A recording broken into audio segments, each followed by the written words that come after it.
I'm not going to scare you with pictures of dying sea animals, pollution, enormous trash gyros in our planet's oceans.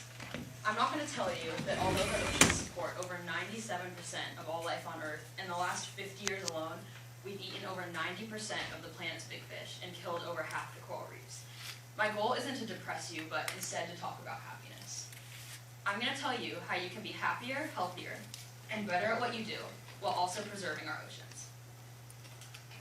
So, you may not know it, but all humans are infatuated with water. Swimming, surfing, kayaking, paddling, visiting lakes and rivers. Even for those of us who aren't the best swimmers, our love of water is instinctual and prevalent in everything that we do. We take pictures of it, paint it, you might listen to wave sounds to help you fall asleep at night. We use it in advertisements, bubble baths, and we all drink it.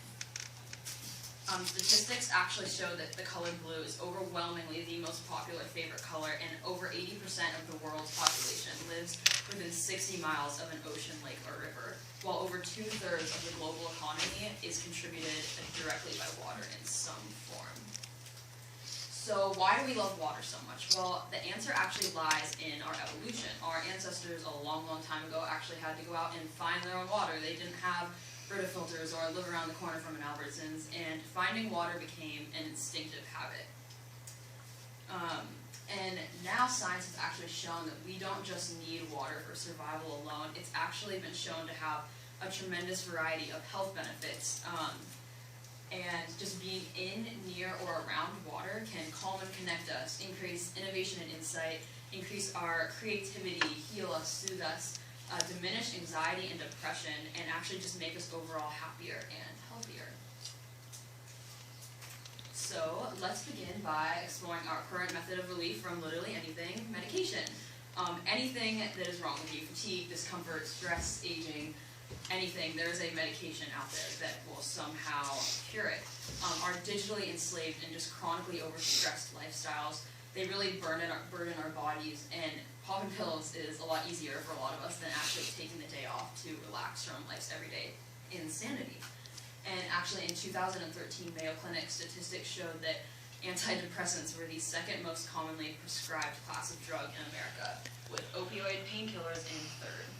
So imagine if instead your doctor told you to walk on the beach and take 2 waves. And I know that sounds crazy, but it actually works, and it works a whole lot better than all the weird drugs that your current doctor is making you take. Tons of organizations like Operation Surf now exist, using water's healing qualities as a form of therapy. Bobby Lane, an ex-Marine with severe PTSD, actually joined Operation Surf to cross surfing off his bucket list before going home to commit suicide.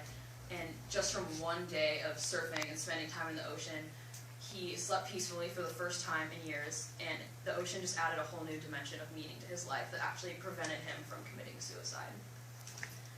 Even in autistic kids, water has a tremendous variety of health benefits. It's actually been proven to increase their muscle strength and balance, lead to greater tolerance of touch, better eye contact, increased attention spans, and sometimes it actually leads to the reforming of the abnormal structures in the front brain that lead to the disease.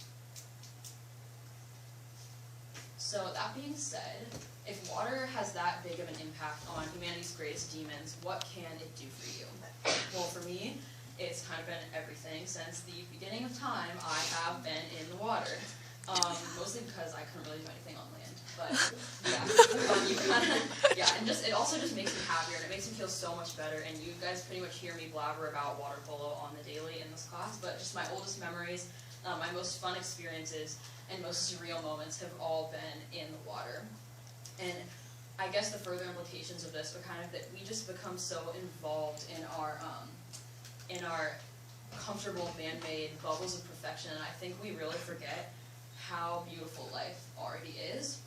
And that's why I love the ocean, because in the ocean, everything just works. There's this coexistent, beautiful harmony and just this balance between everything in the ocean, and I don't think that's something that we as humans have really come to master yet. In fact, we are the only ones that ever interrupt this harmony. So yes, water will make you happier, and it is super fun, but there's so much that we can learn from the ocean, and we need to change from a species that takes without giving in return. let's not take it for granted because we just have one chance to get it right. So that being said, 50 years from now, I don't want to be getting barreled by McDonald's Big Mac wrappers or gross baby diapers. I don't want our kids to learn about the ocean in history class and learn about how once upon a time there were these beautiful things called coral reefs and how people actually surfed and swam in the ocean and went diving. I want future generations to talk about how once upon a time we had a problem, but we fixed it.